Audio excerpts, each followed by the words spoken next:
Nachlis from Dartmouth's Rockefeller Center for Public Policy and the Social Sciences and Department of Government.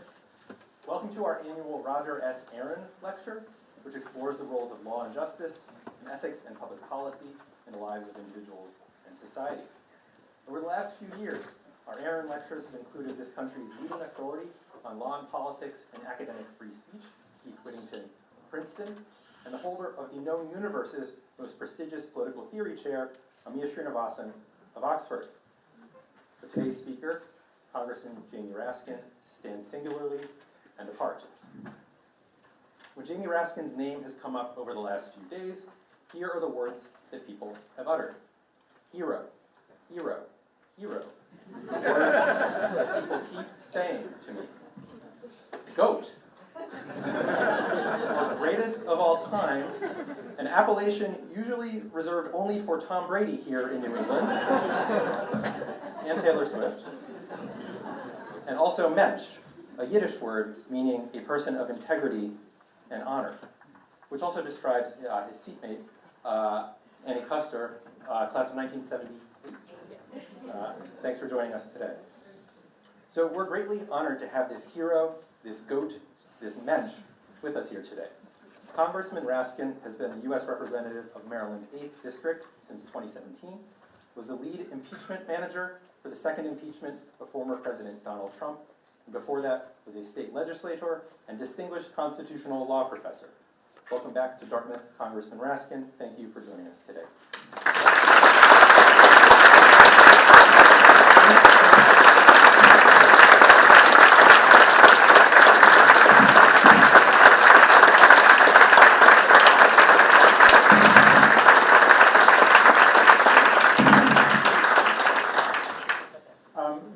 Thank you, Professor Nachlis, for that beautiful introduction. I didn't even know that I was giving the Roger Aaron's speech. Is that right?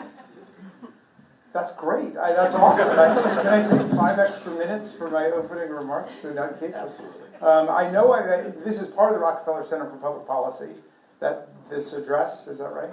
Well, thank you, Dartmouth. Thank you all for coming out. Wow, it is a beautiful time to be here in New Hampshire. I got to enjoy the snowstorm, the blizzard from my perspective in Maryland. We haven't seen a lot of snow recently in the days of climate change. And we got up and Annie Custer had sent her trusty aide to pick us up, and I said, "Is there a lot of snow?" I said, "Not much, like 8 or 10 inches." I was shut down Maryland and Washington, D.C. for 2 weeks. But you guys know how to handle it. I'm thrilled to be back here at beautiful Dartmouth College. I first came when I was in college in some debate series that I was in, and I just remember meeting a Dartmouth student at the time whose name was Dinesh D'Souza. He was the editor of the Dartmouth Review at that point. The students that had invited me, they called him Distorted the Newsa. But anyway, so I followed his career closely, of course. I love your school. You've got an awesome school here. And did they teach you guys about the Dartmouth College versus Woodward case in 1819? Did you guys do that? The Chief Justice Marshall. It's an amazing case. This is where Daniel Webster uttered the famous words. It's a small college, but there are those of us who love it in the Supreme Court. So moving. But it's an amazing case because it is really the perfect opposite of the Citizens United decision, where Citizens United, in 2010 basically transformed every corporation in America into a rights-bearing political citizen and transformed every corporate treasury in America into a political slush fund. And in Dartmouth College versus Woodward, Chief Justice Marshall, who of course wrote Marbury versus Madison and McCulloch v. Maryland and a bunch of the other landmark early Supreme Court decisions, he found that a corporation, he said, is an artificial entity, invisible, intangible, existing only in contemplation of law, possessing only the rights conferred upon it by the state legislature and not the constitutional rights of the people. That was a pretty good day's work for Chief Justice Marshall and the Supreme Court, and it's taken the Supreme Court more than 2 centuries to destroy that understanding of the corporation and to enthrone corporations and uplift them above the rights of the people. But anyway, I want to say hello to my friend Annie Custer, who's the great congresswoman from the 2nd District. Are we in the 2nd District? Yes. We are. So,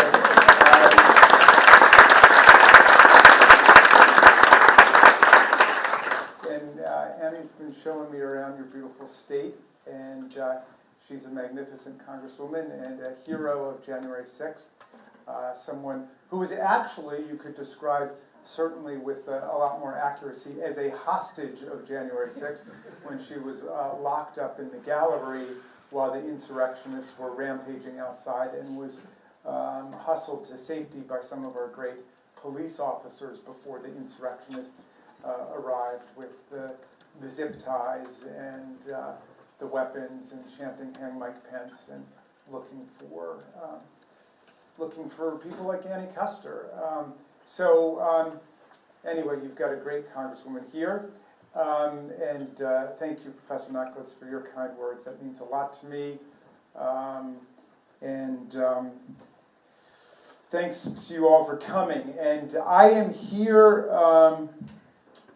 well, I wanted to start by invoking Tom Paine, who said, "Let the future world be told that in the depth of winter, when only hope and virtue could survive, both the city and the country rose to meet a common threat and to defeat it."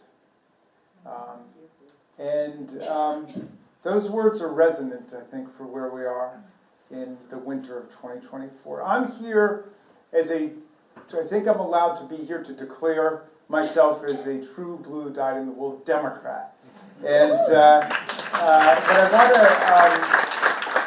I want to address everybody, all Americans across the political spectrum. So I thought that I would start on a bipartisan note by invoking our last great Republican president, Abraham Lincoln, who spoke of government of the people, by the people, and for the people. We, of course, didn't start out that way. We started as a slave republic of white male property owners over the age of 21. It has only been through the processes of social and political struggle and constitutional change that we've come much closer to Lincoln's beautiful, tantalizing ideal, that we've been able to strive to become a more perfect union. If you read the Constitution the way I do, you will observe, I think, that in the 17 amendments we've had since the original Bill of Rights, the vast majority of them are about the expansion and the deepening of the meaning of democracy and equality for everybody. So the 13th Amendment banned slavery, and the 14th Amendment gave us equal protection and due process, and the 15th Amendment forbade race discrimination in voting. The 17th Amendment shifted the mode of election of the United States senators from the legislatures to the people. The 19th Amendment doubled the franchise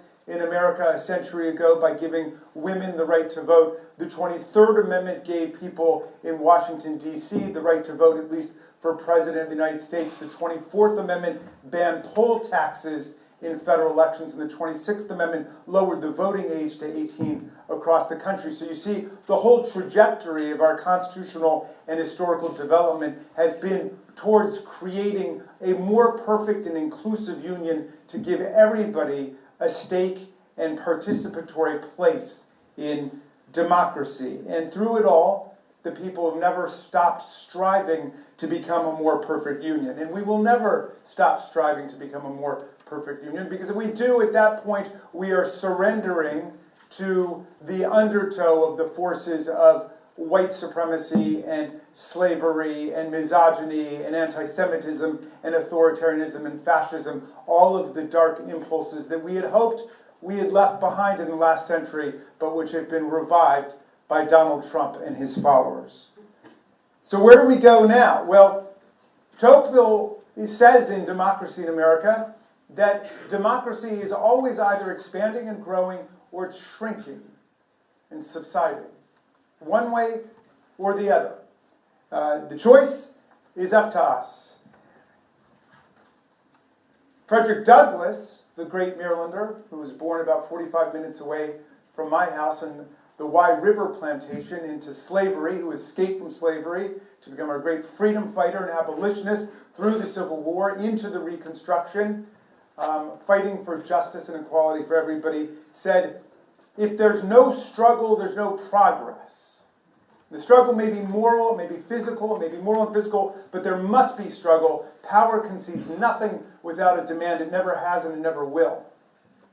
We've been living through a constricting, contractionary period for democracy. In 2013, in Shelby County versus Holder, the conservative Supreme Court dismembered the Voting Rights Act, basically taking down the central pre-clearance mechanism for coverage across the country, claiming that the coverage formula was out of date. In 2010, as I mentioned at the beginning in Citizens United, the Supreme Court further constricted and reduced democracy by unleashing corporate dark money into the political process.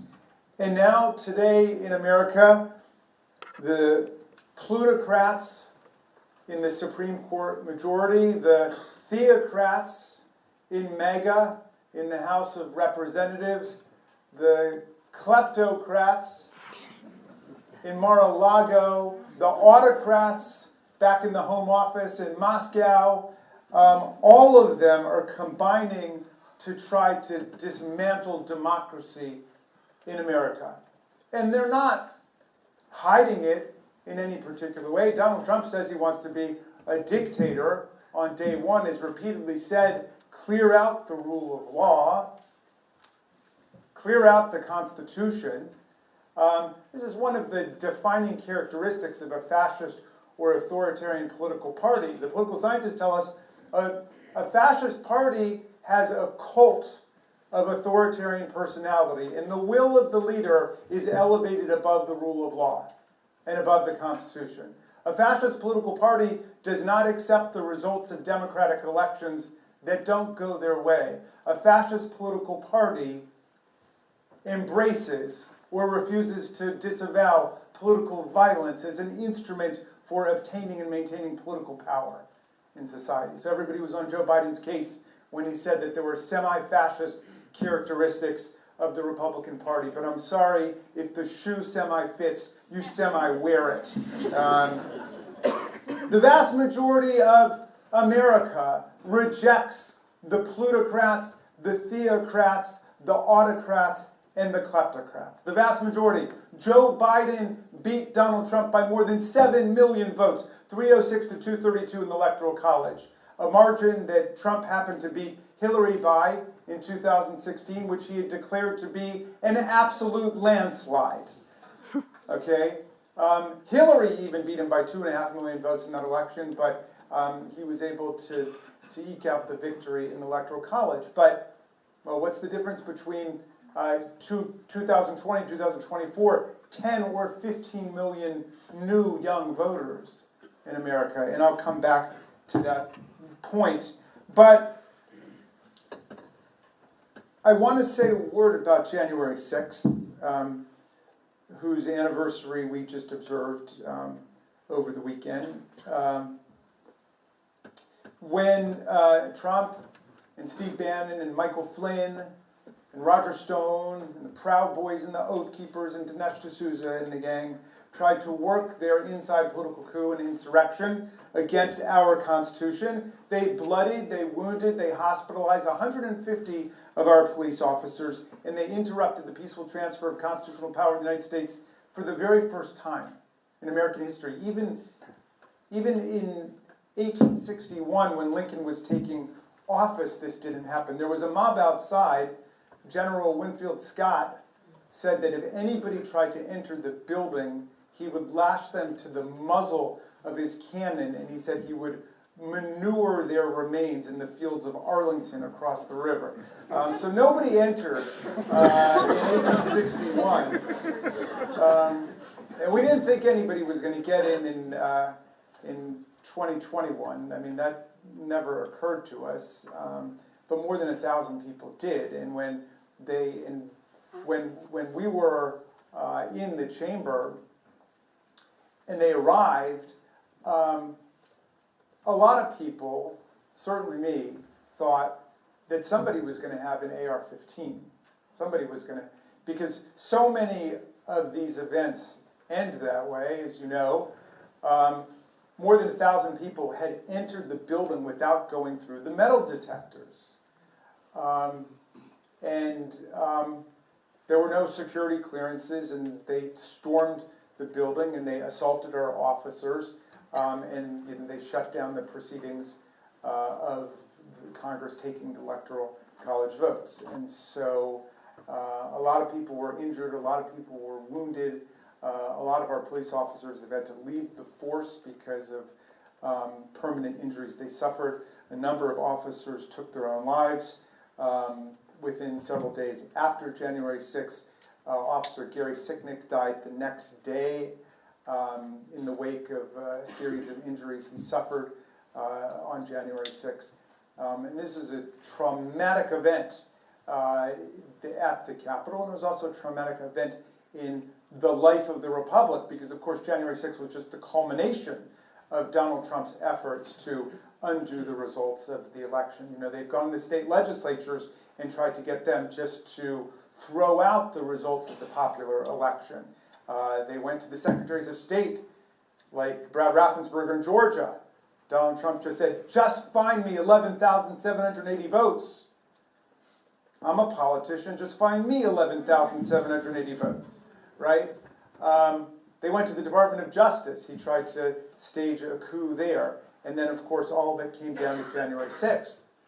Originally, the Women for America First had planned their rally for January the 20th, Inauguration Day. They were going to do a rally just opposite to Biden's inauguration. But Trump said, no, no, no, this is not over. Change it to January 6th at 1 p.m., at the exact time that the peaceful transfer of power was to take place, when the Electoral College votes were to be received. And of course, he planned for his speech, then the speech where he told everybody to go and fight like hell, and if you don't, you're not going to have a country anymore, and all the rules are off, and all the rules are different when theft is involved, and so on. And as the House of Representatives found in impeaching him, he incited an insurrection against the Constitution. But the whole point was to get Pence to step outside of his constitutional role and unilaterally declare that Trump was the president, or to unilaterally reject the Electoral College votes coming in from Arizona, Georgia, and Pennsylvania, and kick the whole thing into the House of Representatives for a so-called contingent election under the 12th Amendment. And why would they want to kick the election into the House of Representatives with Speaker Pelosi and the Democrats in charge? They knew that in a contingent election under the 12th Amendment, we don't vote one member, one vote, we vote one state, one vote, and they controlled 27 states. And even if you subtract Wyoming, because Liz Cheney, of course, would not have gone along with that farce and that ripoff, still they would have had 26 states. It would have been 26 to 23 in one state. Pennsylvania would have been completely sidelined and disenfranchised because they have 9 Democrats and 9 Republicans, and so they're split right down the middle. But that was the plan.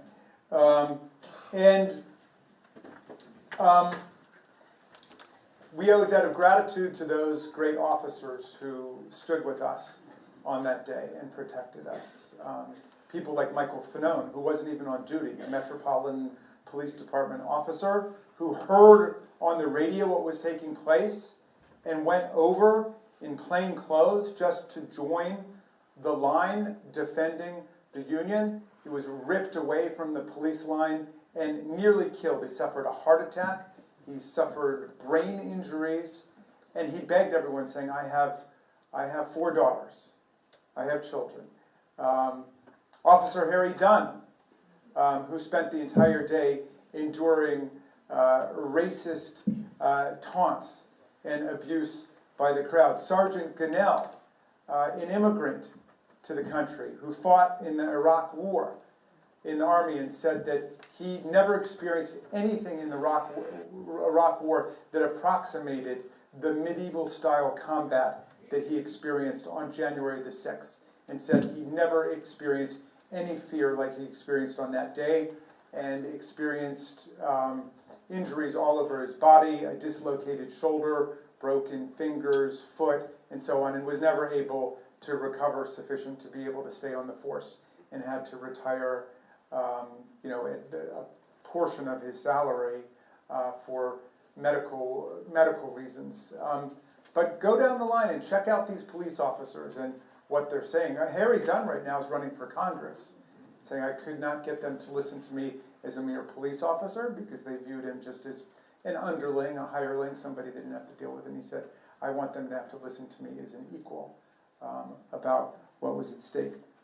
We owe a debt of great gratitude, I think, to the organizers of the Women's March in 2017, because they understood at the start of the Trump administration that a war on democracy is a war on freedom. They got that immediately. Abraham Lincoln was once asked, well, what's the difference between the Declaration and the Constitution? He said, well, the Constitution is the democratic framework. It's like the beautiful silver platter upon which rests the golden apple of freedom, the freedom that's outlined in the Declaration of Independence. In other words, we don't have freedom without democracy. It's not a guarantee that you get it with democracy, but we're not going to get it without democracy. You're not going to get your freedom from Vladimir Putin. You're not going to get your freedom from Viktor Orban. You're not going to get your freedom from President Xi. You're not going to get your reproductive freedom and rights from Donald Trump and the people storming the U.S. Capitol. No. The attack on people's freedom follows inevitably the attack on people's democratic rights. I remember coming back, I'm here with Kathleen Connor, who works with me, and we organized, because I got elected the same day that Donald Trump did. I got elected to Congress for the first time. It was not quite what I was expecting, but we organized 17 buses to go down from our district right outside of Washington in Montgomery County, Maryland. We organized 17 buses, more than 1,000 people. We took down to the Women's March, and to me it was just such an extraordinary display of democratic creativity and insistence on freedom. But I remember coming back, and my daughter Tabitha said, Dad, what do you think? And I said, that was just one of the greatest political days of my life to see that happen. And she said, well, didn't you have any criticism at all? And I said, well, I wish there had been some chance about the emoluments clause, because I was on the emoluments thing very early on. And Tabitha said, well, Dad, nothing rhymes with the emoluments clause. So then I took that as a challenge. And finally, for the next protest, I came up with Stop Trump, Stop Pence, Impeach them for emoluments. Whoever would have guessed that it would end with them chanting, hang Mike Pence, and Pence being a hero to constitutional democracy on that day, refusing to buckle under to the fascist political currents in his party that he had succumbed to basically for the prior 4 years. But who's going to protect freedom for us? Really, that's the question here. I mean, is it the autocrats in Russia? Are we going to trust Vladimir Putin? Is it the theocrats, my friend Mike Johnson from the Judiciary Committee? I mean, I don't think so. They want us to endorse the 10 Commandments. They brought that up in our committee. We should endorse the 10 Commandments because the Texas legislature did it, so we should endorse the 10 Commandments. Really? I said, well, what about the Establishment Clause? What about the clause in the Constitution which says there shall be no religious tests for public office? No, this is different. We just want to endorse the 10 Commandments. So I went to the Rules Committee. I said, if we're going to vote on endorsing the 10 Commandments, we should have to vote on each commandment separately, okay?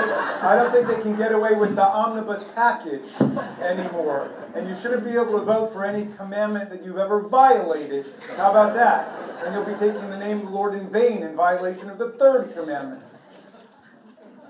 Mike Johnson said, you're making a mockery out of the whole thing. I said, you're making a mockery out of the whole thing. Your legislation is not only unconstitutional, it's blasphemous at the same time. The Ten Commandments have been doing fine for millennia without the Freedom Caucus getting involved.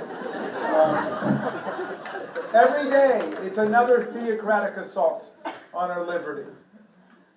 They get up, Johnson, Matt Gaetz, perjury trader Queen, Lauren Cropper, all they get up, and the moral downfall of America, they say, was in 1962, Engel versus Vitale. Engel versus Vitale, when the Supreme Court banned prayer in the public schools, they say. That was the moral downfall of America. Really? Really, that was the moral downfall of America? Well, let's start with this. The Supreme Court never banned prayer in the public schools. As I like to say, as long as there are pop math quizzes, there will be prayer in the public schools. Anybody can pray whenever he or she wants to pray. All it said is a government bureaucrat or bureaucracy cannot compel you to pray in a script that they dictate to you. That's what Engel versus Vitale was all about. It was Catholic kids in New York bringing a suit against Protestant prayers that were imposed on everybody in the classroom. So, are the theocrats going to protect our freedom? They're going to protect our rights? I don't think so. I don't think they're going to do it. The autocrats going to do it? Vladimir Putin, with his filthy, bloody, imperialist invasion of Ukraine, his effort to demolish a democracy next door simply because it's dangerous to his own autocratic rule. The guy who intervened in our election in 2016 and again in 2020 to try to steer it his way. No, the autocrats are not going to protect us. The theocrats are not going to protect us. The plutocrats are not going to protect us. How about the kleptocrat himself, Donald Trump? Well, we just released a report, the Democrats on the Oversight Committee, on Thursday. We were able, after 7 years of trying to get this information, we finally were able to get a small fraction of what we were looking for, a snapshot, and we were able to determine that Donald Trump had pocketed more than $7.8 million from the Chinese government, from the Saudi government, Turkey, United Arab Emirates, basically every unsavory regime on earth. And it's just a fraction of what he got. We only got information on 4 of his more than 150 businesses. The Trump International Hotel in Las Vegas, the Trump International Hotel in Washington, which I call the Washington Emolument, the main drop-off point for the bribes, the Trump Tower on Fifth Avenue, Trump Tower at UN Plaza. But most of his businesses we weren't able to get. We were only able to get 20 countries out of 195 countries, and we know there were dozens more who were paying to play as well.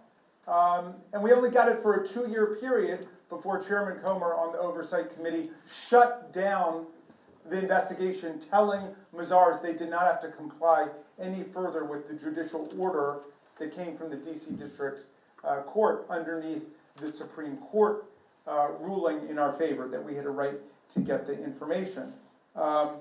So are the kleptocrats going to do it? I don't think so, because you have 2 basically contrasting modes of understanding of what government's for in America that are in competition today. And one model says that the government must be an instrument of the common good and the well-being of all the people. And the other says that the government is an instrument for private self-enrichment of the guy who gets in, and his businesses and his hotels and his family. That's the Putin model. That's the Orban model. That's the Marcos model. That's the Bolsonaro model. That's the Donald Trump model. Right? So the plutocrats aren't going to do it, and the autocrats are not going to do it, and the theocrats are not going to do it. Who's going to save us from all of this? The Democrats are going to do it. The Democrats, with all of our flaws and all of our imperfections. And I don't need anybody lecturing me today about how the Democrats, you do great stuff, like with the infrastructure legislation, great stuff, Inflation Reduction Act, but you can't message, and you don't know how to message and all that. All right, I've heard it. I've heard it. But even with our imperfections as messengers of our own message and our own program, it is the Democrats that's the party of democracy. You know, sometimes the Republicans, they do it just to drive me crazy now, but they demonstrate an inability to correctly pronounce the name of our political party in its adjectival form. So, you know, Annie Custer will make a speech and they get up and they say, well, that Democrat congresswoman with her Democrat bill and her Democrat amendment. And for 7 years I would get up and I would say in as civil a way as I could, no, Democrat's the noun, okay? Democratic is the adjective. You've got to say the Democratic congresswoman with her Democratic bill. And it's just a basic gesture of political civility to call the other political party by their rightful name. But now they do it even more. Jim Jordan and those guys, whenever they get around me, it's Democrat this and Democrat that. And one day, you can check this out on YouTube if you want, Lauren Boebert started in on the Democrat this and that, and I got up and I tried to correct her. She went right back to Democrat this and Democrat that, and I lost my cool and I said, you know, you guys seem to have a self-imposed political speech impediment over on your side of the aisle, okay? And it's contagious, it's spreading over to my side. Now when I try to say the name of your political party, it just comes out the Banana Republican Party with the Banana Republican Congresswoman and the Banana Republican bill. And I was very proud of myself. And I went home and I told my wife I finally got them back after all these years. And she said that was an extremely immature response.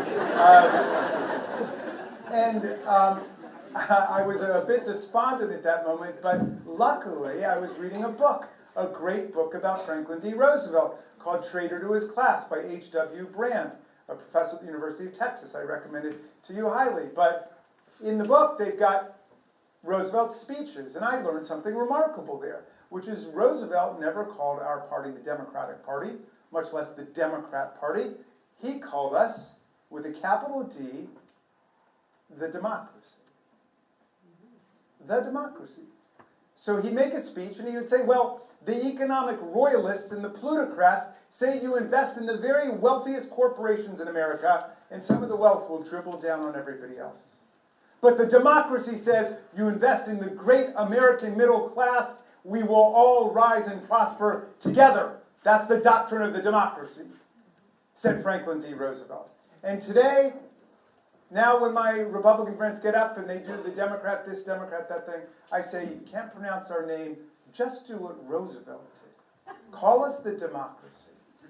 Because really that's what we are today. We're the only party that stands up for everybody's right to vote, even if they're not going to vote against us. I've been to hundreds, maybe thousands of meetings with Democrats. I've never once been to a meeting where they've said, how are we going to suppress the vote and keep people from voting who we don't want voting? Never seen it. Not once. Maybe somebody could contradict me perhaps, but I've never experienced that. We're the only party in America that will stand by the results of democratic elections and not try to violently attack them or commit fraud to undo them. We're the only party that stands up for democratic movements and nations and parties all over the world.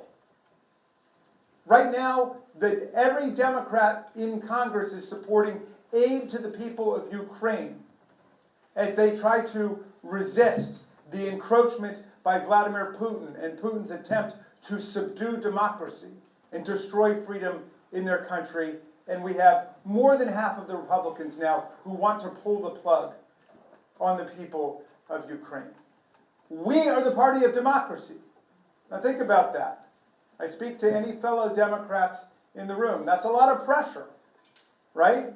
It's not just democracy in the 2nd District of New Hampshire we're talking about, or democracy in America. We're talking about democracy and democratic freedom all over the world. What kind of century are we going to have? Are we going to allow the autocrats and the kleptocrats and the plutocrats and the theocrats to drive us back to the worst manifestations of autocracy and authoritarianism from the past, or will we move forward in the spirit of democratic freedom to confront the real problems of our time, like climate change, which of course they're in complete denial about, because they live in gated communities or castles. They don't care. Donald Trump doesn't care that the temperature outside of Mar-a-Lago in the water in the ocean was 101 degrees last summer. He doesn't care about that. Donald Trump tweeted out, climate change is a hoax perpetrated on the Americans by the Chinese. No, Donald Trump is the hoax perpetrated on America by the Russians. That's a lot closer to the reality of the situation. But they don't believe in climate change, and they don't think it's anything we've got to act on. But Joe Biden does. The Democratic Party does. So I want to speak to the young people here. Because when we say we're defending democracy, democracy is not just a static framework of institutional practices, which certainly it is, and we've got to defend those against anybody who would try to demolish them for their own power. But democracy is always an unfinished project. Democracy is an historical process. It's in motion. We've got a lot to learn from these young people. Really, we do. It is a generation that is beyond racism, that is beyond anti-Semitism, that is beyond sexism, that's beyond immigrant bashing. Unfortunately, I think they're sometimes a little beyond grammar, too. But it is a generation with extraordinary values, and we've got a lot to learn from them. And we need them, because we're still in the middle of this great American experiment. Really, we are. It's 2024. How about it's time we start electing the President of the United States the way we elect governors and senators and representatives and mayors and governors all over the country? Whoever gets the most votes wins. How about that? The Electoral College has given us 5 popular vote losers as president in our history, twice in this century alone, 2000 and 2016. It marginalizes the vast majority of the American people. Those of you voting in New Hampshire, not you guys, you are in the very small group of swing voters. God has smiled upon the people of New Hampshire. But most Americans, whether large states or small states, live in safe red or blue states. New York and California, huge blue states, it's a foregone conclusion. Nobody campaigns there, except maybe to go get money. But nobody campaigns there on either side. So it's just the small states? No. Rhode Island is completely ignored. Delaware is completely ignored. Washington, D.C. is completely small blue states. Big red states like Texas, totally ignored. Small red states like Wyoming, my friend Liz Cheney, totally ignored. I'm trying to convince Liz about this. The Electoral College doesn't help small states. It doesn't help big states. It helps swing states. There's 6 or 7 of them. Within the category of swing states, a few big swing states are really the heart of where the action is. Everybody knows what they are: Pennsylvania, Georgia, Arizona. That's a totally irrational way of doing it. We spend hundreds of millions of dollars a year exporting American democracy to all of these countries all over the world that are merging into democracy. They're writing constitutions, and the one thing that they never come back to us with is, you know that Electoral College thing you have? We think we'll import that to our country, right? It's not like there are a lot of followers of the Electoral College, and there are good historical explanations for how it came about. Like, we didn't have anything close to a constitutional right to vote when the country began, and so it was a way of sort of evening things out. And we also didn't have the transportation or communications technology actually to have a national vote, so it was broken up into these stages. Well, those stages, every nook and cranny has now been transformed into another opportunity by a strategic bad faith actor like Donald Trump to revisit the results of the election, to try to turn things around or overturn the result as he did in 2021.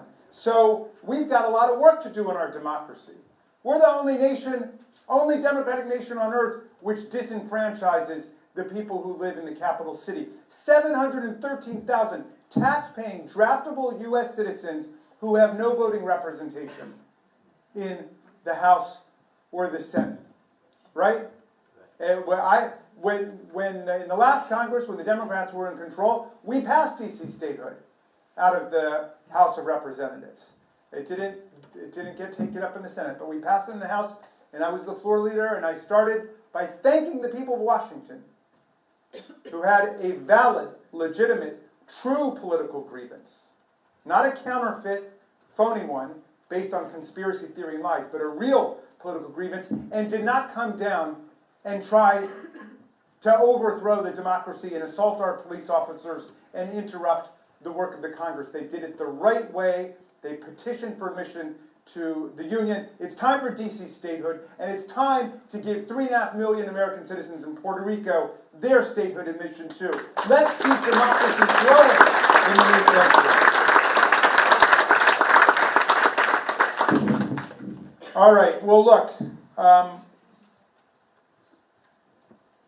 we've got a tough job because we've got to keep democracy moving, and we've got to defend democracy also as it is. And that means defend our Constitution, right? Every part of the Constitution, including Section 3 of the 14th Amendment. I've been amazed to watch people, the TV talking heads and the pundits over the last few weeks get up and say, well, this is a little known provision or an obscure and rarely used provision in the Constitution. You know what a rarely used provision in the Constitution is? It's the law, okay? An obscure provision of the Constitution, you know what that is? That's the Constitution. That's what it is. Well, Section 3 of the 14th Amendment was added in 1868 with the 14th Amendment, which adopted equal protection and instituted measures for correcting attempts to disenfranchise people. But in Section 3, it said something very unambiguous and very, very clear, which is, if you have sworn an oath to support the Constitution and you violate the oath by engaging in insurrection or rebellion, you shall never be allowed to hold federal or state office again. Now, it actually is a very narrow and specific and explicit principle. When it began, and of course it was the Republicans who pushed this, the radical Republicans of the 19th century, when it began over in the House side, Thaddeus Stevens and the other Republicans had a far more ambitious plan. Their plan was, let's disenfranchise forever from voting and running for office anybody who would dare to engage in insurrection or rebellion against the Union. And it got over to the Senate. They said, well, that sweeps way too broadly. It shouldn't apply to everybody who participates in insurrection or rebellion, only those people who had once sworn an oath to uphold and defend the Constitution. So we'll narrow the class of people it applies to, and we'll allow those people to vote. People like Jefferson Davis or Robert E. Lee, they can vote. It's just they can't serve in office. People like Donald Trump, who fits right into the bullseye core prohibition of Section 3 of the 14th Amendment. And then I hear them go on TV and they say, it would be undemocratic. It should not be up to the courts to determine who's on the ballot. It should be up to the people to decide. Really, there are more than 100 million people who can't run for president. A lot of them are in this room. How many of you are under age 35, by a show of hands? None of you can run for president. Did you know that? By the totally arbitrary classification that's built into the Constitution. But I don't see you guys running around and causing insurrections or even protesting to say that's undemocratic or that's unfair. Those are the rules of the game, right? 75 million people. 25 million people can't run for president because they weren't born in the United States, including Arnold Schwarzenegger, born in Austria, been governor of our largest state. Jennifer Granholm, who's in the cabinet right now, born in Canada, my classmate in law school, she can't run for president. These people could be great presidents, but because of the morally arbitrary classification and restriction, they can't run. Barack Obama can't run for president. He's already served 2 terms. Is that undemocratic? Is that unfair? Well, there are other democratic values that went into the formulation of the Constitution. I would say the most morally defensible restriction is the one that applies to the least number of people, which is if you engage in insurrection or rebellion against the Union, and there are probably maybe a dozen people who this fits, who were office holders before, you've disqualified yourself. Donald Trump disqualified himself from running for president by engaging in an attempt to subvert the presidential election of 2020 and overthrow the election and seize the presidency. Is that undemocratic? I don't think so. In fact, I would say it's a very democratic concept that if you've proven yourself to be a threat to the constitutional order and to democracy, you can never run again. I would say of all the kinds of restrictions we have, it applies to the fewest people, it's a self-selecting group, and it is the most morally justifiable and defensible one. But in any event, regardless of what you think about it, it is the law. It is the Constitution. And so when people get up and say, well, it might be in the Constitution, but it's not fair, or it's not undemocratic, then go out and get 2/3 of the House and 2/3 of the Senate and 3/4 of the states to pass a constitutional amendment reversing that to say that insurrectionists can run for president. And see how well that goes. But that's the proper way to do it if you believe in textualism and you believe in originalism, because the text of the Constitution is clear and the purposes of the Constitution are clear. We're also a party that stands up for the Emoluments Clause in Article 1, Section 9, Clause 8. We believe in that. The framers thought nothing was more dangerous to the Union than somebody who would take money from foreign governments as a member of Congress or President of the United States. And we put out our report, and Donald Trump's sons go on TV and they say, our dad didn't even take his salary of $400,000. I'm sorry, that's all you're allowed to take, okay? The way the Constitution is designed is we want the president getting paid by American taxpayers, not by Saudi autocrats and communist Chinese bureaucrats. You're not supposed to be getting your money from there. And we go through in our report and we show every way that the American people were ripped off in our foreign policy, compromised by these repeated violations of the Emoluments Clause. All right, well, my friends, I want to thank you all for engaging in this process. The young people, I know we've got a lot to talk about, but I make a special pitch to you. This is President Biden's last election for president. This will be his last term. You shouldn't be thinking so much about him. You should be thinking about this election as your first election. Or maybe it's your second election. But this is the election that is going to determine the framework for the rest of your lives. For you and your families, and where our government is going, where our nation is going, and where our world is going. We can't have anybody sitting this one out. We need every voice. We need all your ideas. We need everybody involved here.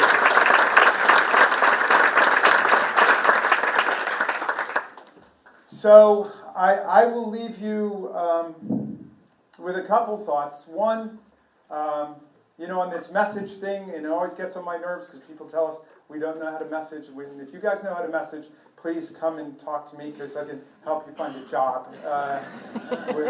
But I brought a message to you, to the good people of New Hampshire, from Maryland. And it's a message that I take all over my state before our election. And I want you to teach this to everybody, to your younger brothers and sisters, people who are just learning how to drive, people who are just learning how to register to vote, and tell them that everything that they need to know about voting is everything that they need to know about driving. If you want to go forward, you put it in D, and if you want to go backwards, you put it in R. Okay? That's all you need to know. And I'll leave you finally with the words of a great revolutionary, globe-trotting democratic patriot who came over from the United Kingdom, came over from England to fight for our democracy. Tom Paine, who my son Tommy was named after. And Tom Paine arrived in 1774, 2 years before the American Revolution. He fell in love with the promise of America. He said if America lived up to its ideals, it would become an asylum to humanity. Not an insane asylum, mind you. An asylum, a place of refuge for people fleeing from religious and political and economic persecution from all over the world. And he, of course, wrote The Great Common Sense, the pamphlet that ignited the American Revolution. And by common sense, he meant the sense that you have without getting to go to get a PhD in divinity at Princeton. You didn't need that. The vast majority of people didn't have higher education. But he also meant by common sense the sense we have in common. The sense that we exercise by speaking and listening and reasoning together. The very opposite of conspiracy theory and propaganda and disinformation. The sense that we have when we're willing to listen, to feel, to reason, to think in a civilized way. But anyway, in 1776, as President Biden was talking about the other day in his speech about democracy, it was a very hard time, it was a very tough time. The revolution, the military struggle was not going well at the beginning, and we were losing a series of battles. And a lot of people were running around saying, what's the message, and who's the messenger, and all that stuff. And a lot of people were saying, you can't beat the autocrats, you can't beat the monarchs, you can't separate church and state. Every government has always had its own established church, and it's got to be that way. And Paine wanted to write a pamphlet that would give people courage and hope in another winter like this one, when only hope and virtue would survive. And so anyway, he wrote this pamphlet. I'm going to update this little passage for you at the instruction of former Speaker Pelosi, who said Tom Paine was a feminist, and that he was. He was an early suffragist for women, as he was an early abolitionist as well. But he said this: these are the days that try men and women's souls. The summer soldier and the sunshine patriot will shrink at this moment from the service of their cause and their country, but everyone that stands with us now will win the love and the favor and the affection of every man and every woman for all time.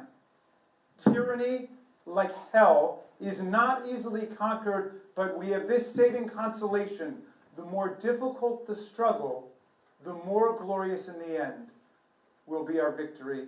Let's make that victory ours in 2024. Thank you, Dartmouth. Thank you, the Rockefeller Center.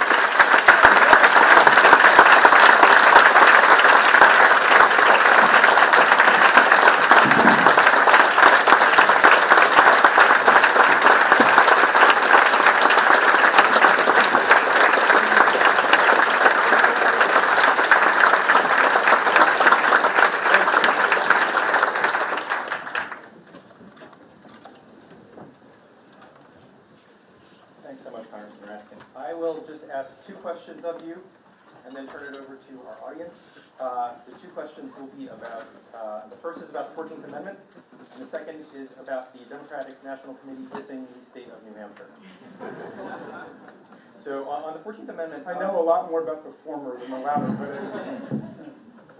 but... on the 14th Amendment, just a quick 2-part question.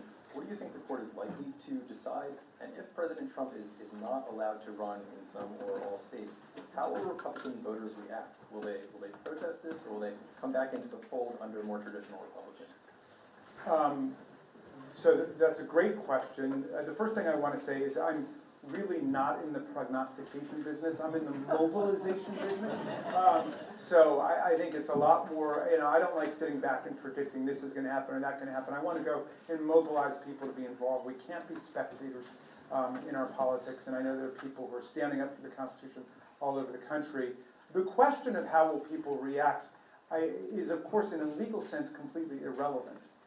And I've heard some people say, well, if you enforce the anti-insurrection clause of the Constitution in Section 3 of the 14th Amendment, which is an attempt to prevent people who've supported violence from getting back into office, then it could cause more violence. That immediately causes me some concern. It's as if we're saying, well,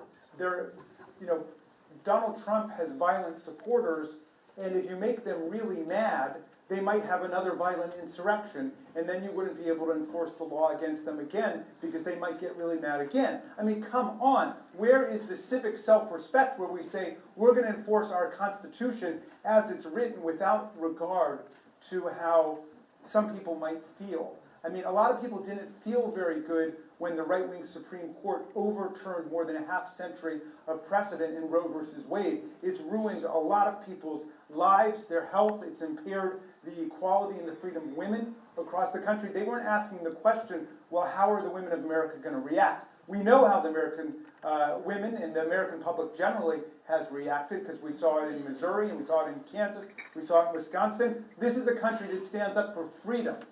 So this Supreme Court obviously has disregarded what the legal academy calls consequentialist arguments like that. And again, if you don't like Section 3 of the 14th Amendment, don't say that its enforcement is going to make people really mad. Go and change the Constitution if that's your position, right?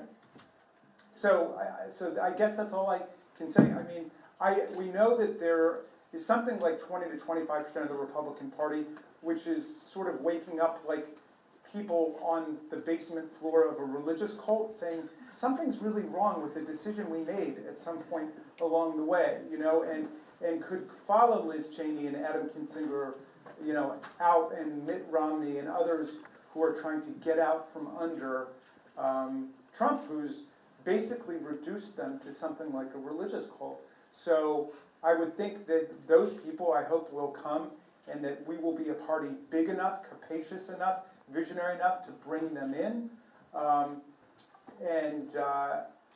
The Republican Party was a third party that replaced the Whigs because Lincoln had the vision to do it. Donald Trump has ruined their party, and I hope that another party, a worthy competitor, will rise up in its place. And if this is what is needed to be done, then it should be done. But I know there were a bunch of Republican senators who, at the impeachment trial, knew that Donald Trump was guilty of inciting a violent insurrection against the Union, knew he was trying to seize the presidency outside of the law, and yet felt somebody else would deal with it. That was Mitch McConnell's speech. He said he's factually, he's morally, ethically responsible for what happened, but he could be prosecuted later, criminally or civilly. Someone else will deal with it. We're going to find that we didn't have jurisdiction to take the case, which was a proposition we rejected on the first day of the trial when they moved to dismiss it, and we rejected that 56 to 44. At that point, it was over. It needed to be disregarded like somebody who has a suppression motion for a gun in a murder trial. But no, he brought it back up in the determination of fact, which makes it the greatest case of jury nullification in American history, because they went back to a legal question that had already been decided at the beginning and basically said, no, we never had jurisdiction in the first place, but somebody else deal with this. The Department of Justice, you deal with it. And then, of course, now they're saying the Department of Justice can't deal with it because he's got immunity for whatever crimes he commits as president. You can murder, you can rape, you can try to overthrow the government. It's an open invitation. You've got it, and there's nothing that can be done about it. I mean, I'm sorry, there's got to be some outrage and some fervor about what Donald Trump is trying to do to the rule of law and the Constitution in America.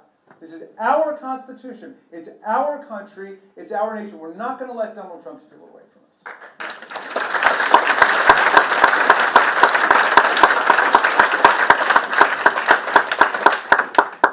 So precisely that mentality is why New Hampshire has so cherished its position in the presidential primary process. And I've seen the bumper, the license plates. Yes. So I'm just wondering if the DNC may have made a mistake in demoting us, and if the president made a mistake in not appearing on our ballot. But I have just gotten a crash course over the last 24 hours in this whole thing, which I was perfectly oblivious to, probably, like most of the rest of the country. I will say the one thing that I've been able to read was a statement that this primary process is meaningless, which I totally disagree with it. I mean, I've been to people's living rooms, I've been to restaurants, I did a town hall in Peterborough. Everything that goes on in New Hampshire is profoundly and deeply meaningful, and we need everybody to go out and vote, and we need everybody to stand up for democracy and freedom in the country. So I reject that statement. And I can't remember if it came from the DNC or somewhere else. We've got about 10 to 15 minutes left. I think it's time to turn the questions over to the audience. And you might remember this from your Dinesh D'Souza days, but we let students ask the first questions here at Dartmouth. So, The first and the last, I hope. So, I'll let you field questions yourself as an esteemed professor. All right, anybody here from Maryland? So, yes, ma'am, where are you from? I'm from Houston. Yes. You portrayed the Republican Party at a true crossroads. Where did it go from there as a party? You know, I've asked myself that question just dozens and dozens of times. I asked myself that question after the what Hollywood tape was that called? The Access Hollywood tape. I asked it after the Muslim ban. I asked it after he talked about dirty countries. You know, after January 6th, I said, it's over. The spell has broken. And now we just have to go over to the Senate and explain exactly what happened. Because, you know, those of us on the inside, you know, we all had our own personal experience of trying to get out and so on. But Annie and I, we didn't see what was happening outside. When we got the actual footage of what was taking place, and it was medieval combat, I mean, people hitting police officers over the head with Confederate battle flags, stabbing them, spearing them with American flags, spraying bear mace and other unknown chemicals into the eyes of our cops. We had no idea how terrible and how bad it was, and then also to learn that Donald Trump sat there for 3 hours in his little lunchroom outside of the Oval Office, and I never was able to determine how many hamburgers he was eating during that period. Just watching it on TV, not calling the National Guard, not calling the Joint Chiefs of Staff, not calling the Secretary of Defense. It took Vice President Pence to do something finally several hours later, as our own officers, as the people defending us, were being absolutely savaged by this mob that he'd unleashed against them. And, you know, through Roger Stone and Steve Bannon, the Proud Boys, the Oath Keepers, the Three Percenters, these domestic violent extremist groups, they constituted the shock troop that started the violence against the officers, broke into the building, and then came to topple the election. So I thought, gee, violent insurrection, maybe that'll do it. And certainly it did for Liz Cheney. I mean, we got to say, I love Liz Cheney. I mean, nobody's a bigger Liz champion than Liz Cheney, but the guy's got some hold on people because Liz supported him in 2016 and she supported him in 2020. And she broke with him at that point. I mean, I think she may have had her misgivings before. And I told this to Cassidy Hutchinson, another Republican who I'm very fond of. And I said, Cassidy, you've got to go out and you've got to talk to the young people of America and you've got to explain how people get into this. There's a guy named Steve Hassan who's a cult deprogrammer in Massachusetts who was in the Moonies. You might not even know what the Moonies are, but that was a cult that was around back in my day, the Unification Church. But he's a cult deprogrammer. And he says the process of getting people disentangled and disengaged from the cult of Trump is very similar to getting them out of other kinds of cults. And so I said to him, what are the main things you've got to do? He said, well, number one, you've got to show them affection and concern. You can't demonize them and vilify them. It just drives them deeper into the clutches of the cult. You have to say, I remember you didn't used to talk like this. You didn't used to think like this. It wasn't everything bipolar and everything so extreme, and you didn't believe in conspiracy theories and nonsense, and you believed in reason and science and so on. But the second thing, and somewhat in tension with it, is you have to be absolutely emphatic about what is fact, what's real, and what's not, and what's fantasy. because people, as you know, have adopted fantasy. And people are walking around thinking that Donald Trump won the 2020 presidential election. He lost it by more than 7 million votes. 306 to 232 in the Electoral College. 60 federal and state courts rejected every claim that there was electoral fraud or corruption in the process. They didn't win a single case. None of it. So how do they still go out there and get people to believe this? And that has to do with social psychology and cult dynamics. It's got nothing to do with the real world. And so we've got to try to break that mechanism, person by person, family by family. That's part of our job. We've got to show tremendous love and affection, and also an absolute devotion to the facts, to reality. Am I calling on people? We've got time for about 2 questions, so why don't we collect 2 at once? By the way, I've got time. I don't know. So, these people have waited patiently through my filibuster here. So, looks like there's a Maryland sweatshirt in the back. all right. Yes, I do go to Maryland. I'm a junior. We're big fans over there. Wait, you came from Maryland for this? Well, no, I live in Norwich. I live right next door. Oh, you just happen to be Yes, home I'm for in the the area. holidays. I got it. Yeah. So what role do you see the U.S. playing in reinforcing democracy with our allies where there's sort of increasingly anti-democratic forces, like in India with Modi or with Netanyahu in Israel? Yeah, that's a great question. You know, we have got to stand up strong for democracy and human rights where democratic nations are under assault, like in Ukraine. America's got to be the first people there to say, we'll stand with you. You know, I hear people saying, well, we're fatigued, there's a stalemate. I'm sorry, I'm a chess player, any chess players out there? I mean, a stalemate is the end of the game. There's literally no more moves. You tell me it's the end of the game in Ukraine?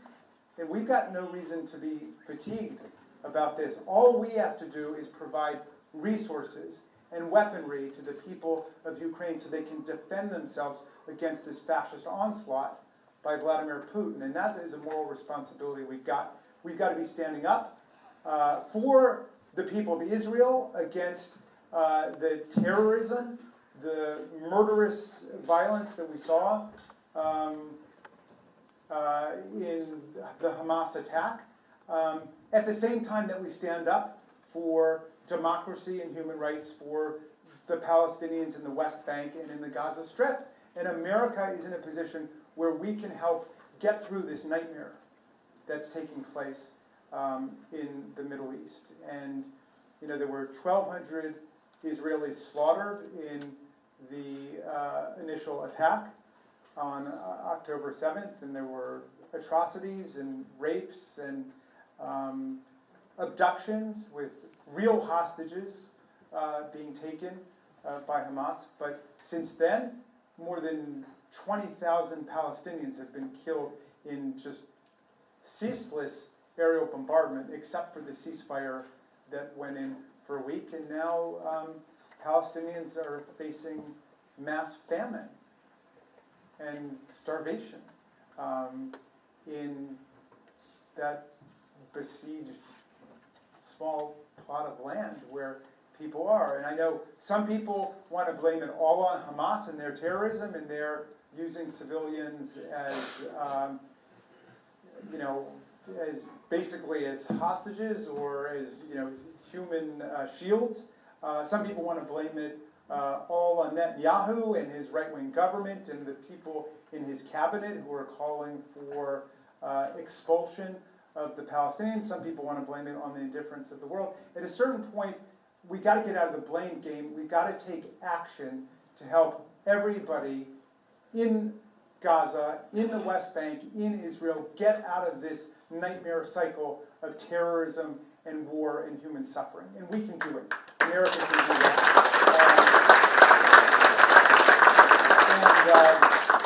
And in general, we've got to be standing up for democracy and human rights and international law all over the world. I mean, that is our historic assignment, as Tom Paine saw, as other great patriots of our country seen. Even with Donald Trump and Steve Bannon and Elaine Stefanik running amok with their nonsense, we are still the world's greatest multiracial, multi-ethnic, multicultural, constitutional democracy. Nobody can do it like America. We're number one there. We really are. So,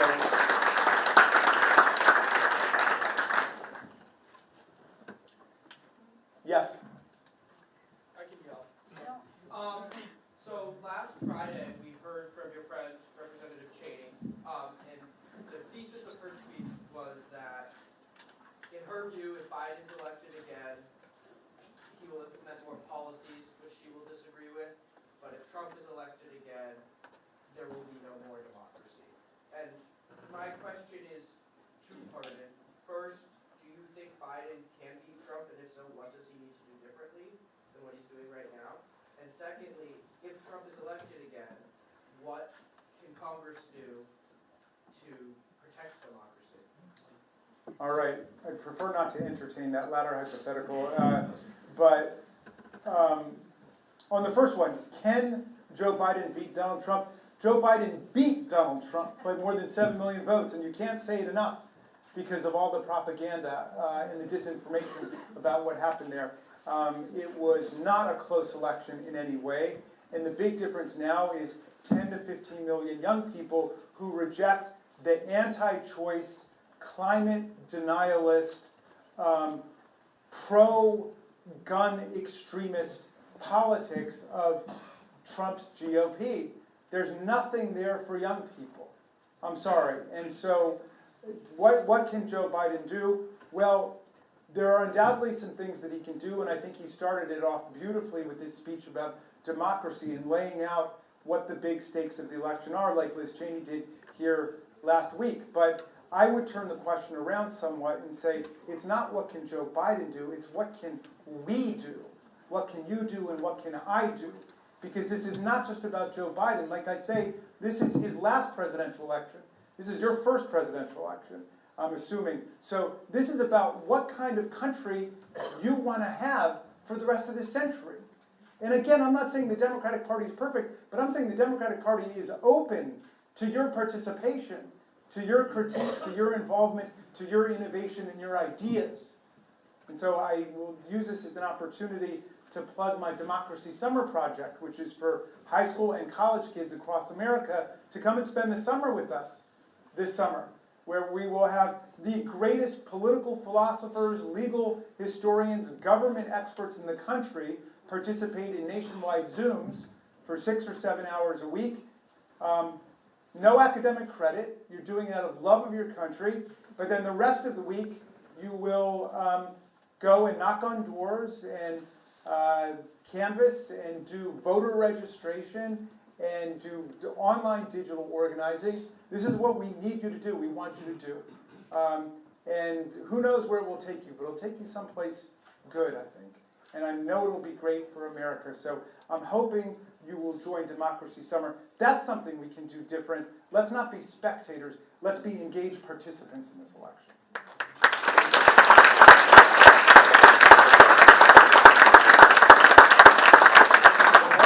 I would love to take a few more. Yes, ma'am.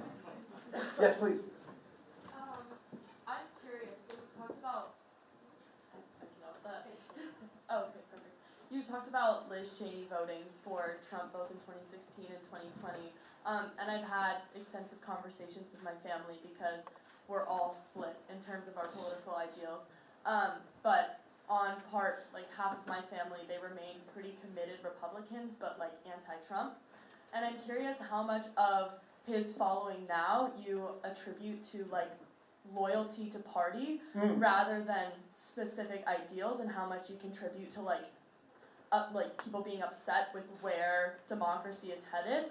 And on top of that, given that we have a whole new group of individuals who are voting, when we're presented with ballots, what advice do you have for us in filling those out rather than like sticking to party lines, but ensuring that we're electing the representatives who are going to do the most benefit?